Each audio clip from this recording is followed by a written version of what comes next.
الفصل 11 درس ان فصل 11 درس ان يوتا في الصيام في كوركا وفيه نمج 10 مواد ويندان السب.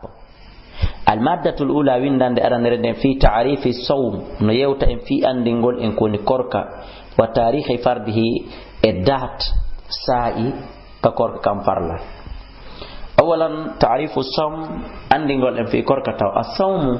كون كوركا لغة كهالة الإمساك كجوكي تقول هورمو وشرعا كشريعة الإمساك كجوكي تقول بنية التعبد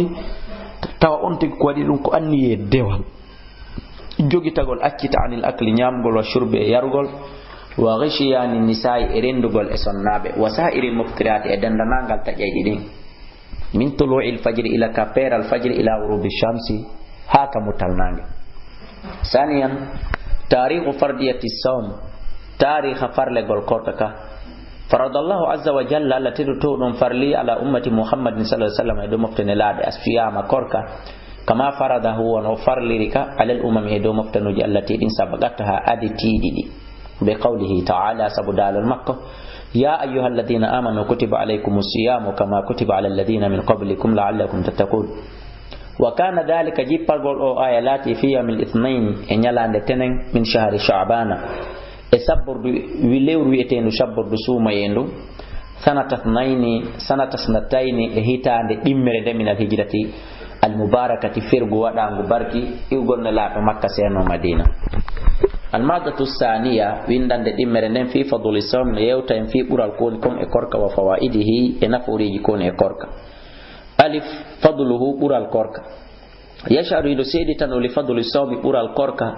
wa yuqarriruhu hinu irritano korka kam bural koni kon e makka al ahadisu taliyatu di hadiseje wonde arde do qawluhu sallallahu alaihi wasallam ma kon laado asfiyamu ko wiete kon korka junnatun ko hedode hedende neddo minan nar ka junnati ahadikum wono goddo e mo wadirta hedode ko o kalirta minal qitali imorde e gere mo won pirudude. wa qawlihi ma kun la sallallahu alaihi wasallam man sahaba kala hordo yawman yallal bajjal fi sabilillah haraku fi Allah azza wa jalla woni ko wadi zahzaha Allahu wodintinayi wajhahu yasa makko ngon anin nare gayi tangam bidal kal yawm sabngal yallal bajjal 70 kharifan dunguji capande jeddi bi mana distance yarete do dubi capande jeddi wona e hakkune makko yitengen sabu yallal gotal gal o hori fi Allah yetelan jonnon o horudo suuma e hori nyalaade sunna e der gurdam makko uri dubi capantati ma capande jeego ma temedere. wa qawlihi ma kun la sallallahu alaihi wasallam inna lis-sa'imi ande no wodani horudo inda fitrihi kasaga huntagol makko da'awatan du'a la turadu murutatake. wa qawlihi inna fil jannati ande no kal janna baban dam bugali yuqalu lahu ngal wi'e ar-rayyan koni ngal wi'ete rayyan yadkhulu minhu natirangal as-sa'imuna horobe ben yawmal qiyamati nyande darga la yadkhulu minhu natir tayma gal ahadun hay e goto ghayrum sina kambe harengal sokama. yuqalu ewnete inne ayna as-sa'imuna honto horayno ben kaduna fayagumuna be mo be daro la yadkhulu minhu natir tayma gal ahadun hay e goto ghayrum sina kambe fa idha dakhalu sibe gayni natude o holigangal sokke falam yadkhul natir taminu e maggal ahadun. ba fawaidu nafureji kon e korka siyami nodan korka kam fawaidu nafureji ruhiyata ruhu yankoji ruhu on no mari important e korka kam wajtimaiyatun e moɓodira yankeji moɓodira le men no mari important e korka kam wasuhiyatun e cellal yankoji cellal mengal santé men on ka balle men no mari important e korka kam. waya dum non min al fawaid ar ruhiyya hino jeya e nafureji ruhu yankoji din hundu ruhu ma o mari nafore e korka sa hori ya akhi lisawmi no wodani korka kan annahu no kanka yu'awwidu sabra ki deltay wonki ki munyal haki wawa wonde munyiki korka wa yuqawwi ka tidi na ruhu on alayhi e hore munyako migite ila bimbi haki kide mo nyamali yarali o wawi munyade dum est ce que ko si o hebal itte dum koje ila bimbi ha e diser haray o ronkata munyade allahumma la. wa yu'allimu korka kan jannay dabtan nafsi jogitagol wonki kin way sa'idu wallaki alayhi e hore munyanga wa yujidu korka kan wodina fi nafsi e wonki ke malakata taqwa jeyugol jogagol kulol Allah wa yurabbiha korka kan ne a wonki kin e kulol Allah ko wa bi khassati taqwa sabunon ko spécialement fi kulol Allah ngal kertinande kulol Allah den Allah tingol kulol Allah hiya illatul bariza ko ngol kulol Allah woni important feñu don mina somi immorde korka kan woni sabu ko korka kan farlira سيدي في قوله تعالى كلا دال كتب عليكم الصيام كما كتب على الذين من قبلكم كن انكر كفار الدجاء هورم لعلكم كينو غسون تتقون لا يعني ومن الفوائد نجي انا فريجي الاجتماعيه مو بندير يانكوجي لسوم يونان دكوركا انه نكوركا كان يعود الامه كهبلاي كدلتاي مفتدن النظام يوبودي والاتحاد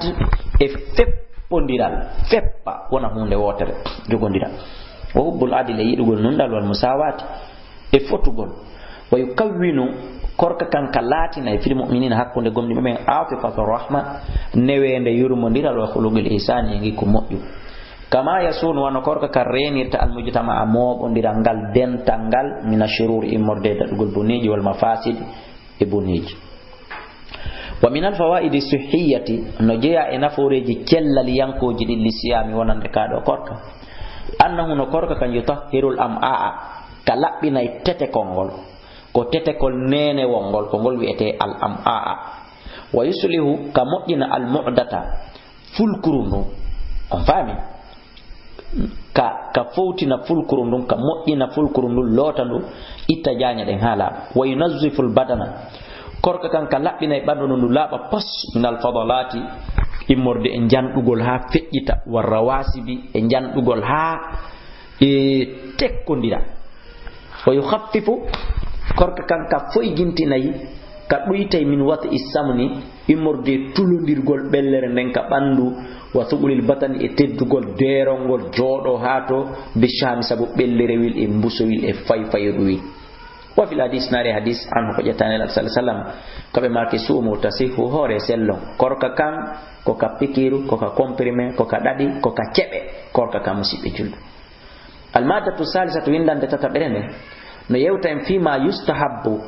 fi konko yida mina somi immorde hore gol wa ma yukrahu e konko anya hore gol wa ma yahrum e konko harmi feskadi hore gol alif ma yustahabbu konko yida mina siyam immorde korka sa hori da mari baraji kono na farilla sa acci amara bakkat sa hori da mari baraji yustahabbu no yida siyamul ayyami taliyati horugol di nyalaadi wonadi yewtede yeso do fasonji korka no yewtede yeso do yahaydi ha hella sappo gentodi ka yo akhi awalan aranun dum e majji yawmu arafa ko horugol nyande arafa awonon mi andintini fof sabuna hande nyande mi woni wadde den tafsir on hande mi do ko dum woni e alat nyande jeedidi donkin e alat nyande jeetati donkin hande ko yawmu tarwi hande woni jeetati ko hande hajjiyanko be hormini hibe jindude hakkunde safa e marwa bi mana ko jango e tene woni yawmu arafa do Allah hawrindini yewtugol fi sunnangal nyallal e nder maggal kadi kangal nyallangal bi mana hande ko alat jeetati donkin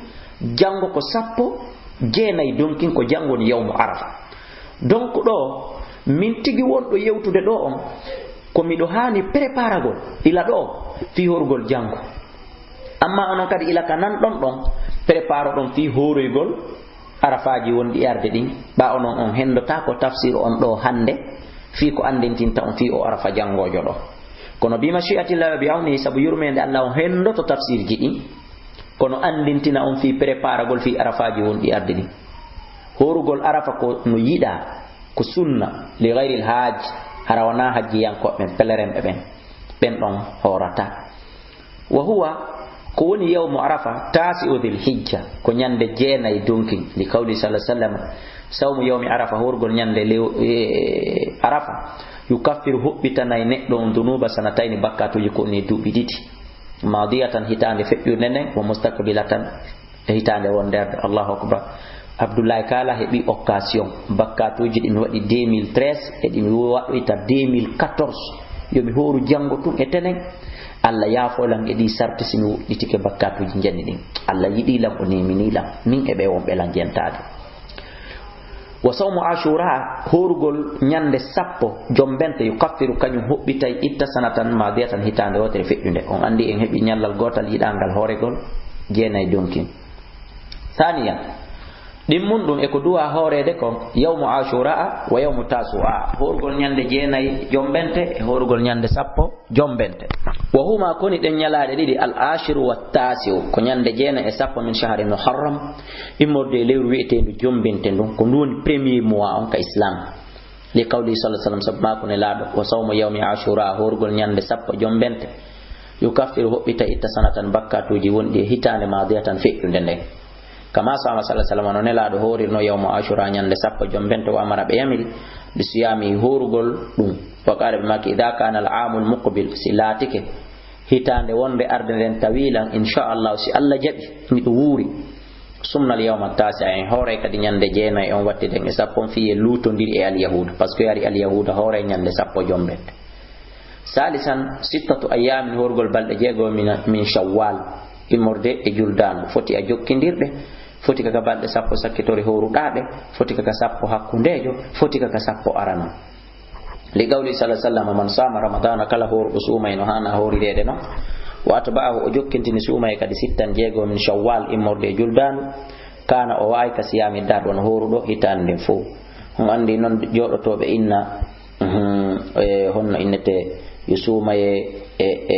bara e barki munkin yo yahu tunno juldanɓe e kuddi mundi yo aru tunno andi oɗo na horugol jeego juldandu woni ko mapinimo ko ɗaɓɓugol haalaji kaw heɓata bakkatu rabi anna yabun ɗum e korkaji yiɗaɗi horigel ɗin nisful awwal feccere aranere nde min shahri sha'ban immorde lewru yetendu sabbudu suumaye ko ndu 9e mois on ka islam on faami e sappo e joyi arano li qawli aisha radhiyallahu anha ma ra'aytu mi ali ar-rasul sallallahu alaihi wasallam istakmala himo timmina siyama shahrin horugol lewru gatto ha hande illa ramadana sona sumay e musidɓe julɓe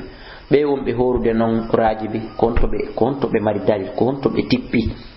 nene aisha ɓe ngu nelaaɗo mo seedali e nelaaɗo ila jomba ha nelaaɗo fati accimo wo ha hande mi yal nelaaɗo no hoora lewru timminandu tissi ona sumay wa ma ra'aytuhu mi ali nelaaɗo kadi fi shahrin e nder lewru aksara ndu o ɓurata ɗuɗɗinde min he muɗum siyaman korka sunna fi shahri sha'ban ha hewti lewru sabbudu sumay khamisan al ashrul awwal horugol balɗe sappo arane ɗen furay min shahri hijja ka lewru wi'etendu donkin kono andi ko jeenayi wonata par ce que o andi ñande sappo woni julde ñande julde horatake donkin ko ndu wi'ete woni 12e mois on ka islam li kawli sabma ko nelaɗo sallallahu alaihi wasallam ma min ayyamin ala e nder ñalɗi al amalu salihu ɗi golle moƴƴe fiha yoɓete e nder mum habbo ɓurayi ɗeɗe ilallahi kalla azza wa jalla min hadihi l ayyam ha hewtiti ɗiɗo ñalaɗi ɗi mi woni e muɗum ni tigi tigi hande ñande mi watta tafsir yiɗi yani ko fanda al ashrul awwalu min al hijja ko sappo arano on ka donkin ko e nder ndun lewru donkirru kadi mi woni e muɗum hande miɗo waɗude tafsir moƴƴere ko woni kon e muɗum qalu sahaba ɓe ni ya rasulullah wala jihadu fi sabilillah enen lelaɗo hay yawgol haɓoya jihadu fi sabilillah fotata e waɗugol golle moƴƴe sappo arano on ka donkin qala nelaɗo maki wala jihadu fi sabilillah wona hay haɓoygol e jihadu fi sabilillah fotata e waɗugol golle moƴƴe nder ɗi ñallormaji illa rajulun sonakal ko gorko haraja yaltuduɗo bi nafsihi wa mali wonke makko kin e jawdi makko ni o yaltida e fof o yawa haɓa jihadi ha ɗum fof lanna ton kan kadi o maya ton thumma lam yarji o refti hara ruttotako min dalika hara ruttaki e muɗum bi shay'in hay e hunde sadisan jeegaɓo no shahrul muharram lewru wi'etendu jombente ndum bi mana premier mois on ka islam li qawli sallallahu alaihi wasallam indama su'ila tumanne nelaɗo landano ayyu siyam konno e korka kam ɓuri afdal ɓuri moƴƴude ba'da ramadana ɓawa suuma e feƴƴi nelaɗo maki shahrullahi ko lewru allah alladi ndu tad'unahu ndu noddirton al muharram kono na horugol ndu fawgoy sabi an jeena e ɓunnum al ayyamul beedo ko ñalɗi daneji ɗin hara noon wona ko woɓɓe go wiyata hande no rawni janggo no ɓawɗi ñalɗi daneji ɗin bi mana ñalɗi ɗi leelewal ngal timmi ɗin e mum min kulli shahrin kal lewru waya koni ɗin ñalaji as-salisu ashara wal rabi'u ashara wal khamisu ashara ko sappo e tati e sappo e nayi e sappo e joyi kala lewru li qawli abi dharr radiyallahu anhu أمرنا رسول الله صلى الله عليه وسلم نلا الله يمريم أن نصوم من هورة من الشهر إمر كلا ليرو 3 أيام بل تتي البيض دنيجة 13 و14 و14 و15 سبوي تتي سبوي سبوجو وقال نلا ماكي مهوري دو بل تتي كلا ليرو هي كسوم الدهر دون وايو ورغل غورندا مون هو يا أخي الثامن جيتا تكون يوم الاثنين كهور قول نيان تنين ويوم الخميس كلا الخمسة شك ينتر هورا تنين الخمسة لما روي سبق في الله أنه نلا صلى الله عليه وسلم كان أولاد أكثر هم دقنا إنه ما يسومك هورا إنكم أكثر ما يسومك أريد أن يكون لا هورا إنكم سنة الاثنين والخميس كتنين الخمسة الحمد لله إن داري ونجانgo الله نهاوتي ندي تنين dun ko sunna fere baraji fere yawmu arafa dun ko sunna fere baraji fere hora nyallal gotangal pellet alla yobe baraji horugol sunna ko ni kon e tenen o yobe baraji horugol sunna ko ni kon e yawmu arafa kon dum hadi hittene ndare occasion musibe jul ko jango e jango mum yi ata kafeje den fo mudum no hewan wowirno no ambuto yasi duytata yi a yeyobe futti ben fo mudum poreje mabbe den hibe ya fop mudum layba hippa ambuto yasi duytata ko mo fe man duytata leydi di 95% de musulmans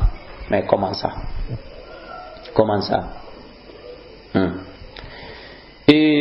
faswila nela do landa andalika fihi dum ko fi no wadi be hore tenen kala yakam sakala fagala be make he innal a'mala andeno golleli ni torada di webitete ka alla wadoyte kontrandi kullasnainin ko khamisin kala tenen e alkamsa fa yaghfirullahu alla yafo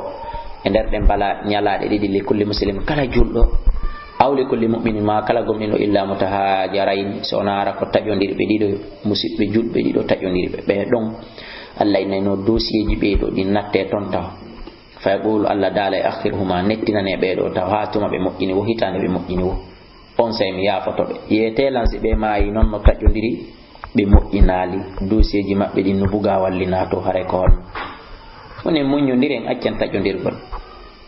tasian siyamu yawmin wa iftaru yawmin hora hande nyama jango hora honde nyama jango furay sina sumaye le gawli sallallahu alaihi wasallam ahabba siyam ko buri hidede korka kam fo ila Allah siyamu dawuda ko korka no annabi dawuda hori rayno wa habbu salat ko bura hidede julde den fo ila Allah salatu dawuda ko julde no annabi dawuda juli rayno kana walata ka namu mo dano to non isfahu fekkere jam aranere den fo wa mo immo sulusahu tata bangal fo wa yanamu yilto dan to sulusahu jeega bangal koni o gerdayno wa kana ulati yasumuhum horeno yawman nyallal wa yaftiru kadi humto yawman nyallal ama hande hora jango ta ashiran asiyamu horugol lil azabi wonande mo jombale be mana wonande silbaterijo wobbe hala go wi anu hala go wi solteru hala portugais ko no wirta wacce hakke kapular men enen ko hoyde kono portugais ko no wirta kanyu ha wobbe go ina paccala anglais ben ko non wiirta be do o do horugol makko nina mani tun suba sunnaaje den hora alladhi o lam yaqdir tawdo hattanali ala zawaji jombugol konole o helli fama o hewti dubi jombugol faale joni wat faale rewbe watti arde makko kono marama en no jombira o do kadi ko joroto e sunna tun o hora no mojjani no fiyo duytu vitamine on duyta sahaw on ka bandu makko لقوله صلى الله عليه وسلم من استطاع الباءة كلا يبدو فير تنه فليتزوج يجمب فإنه جنب غنغل أغض للبصر ولا ينقدو هيبو دقيت دين سايي هونده كفالة نيامو ده عندتي كجوني نيامو ده دون كسود أهيبا يجت ما ده وأحسن للفرج كون كتبورة واللينتين فرجون ومن لم يستطيع كلامه هبال فير تنه كو جنبيرا فعلينا فيم بالصوم هورغل سنة ده فإنه له أندين كورك كان ونande mo wijan wonana mo hedode e sahawji din hande addatamo e wadugol ko boni on faami ka yo Allah subhanahu wa ta'ala on dandu en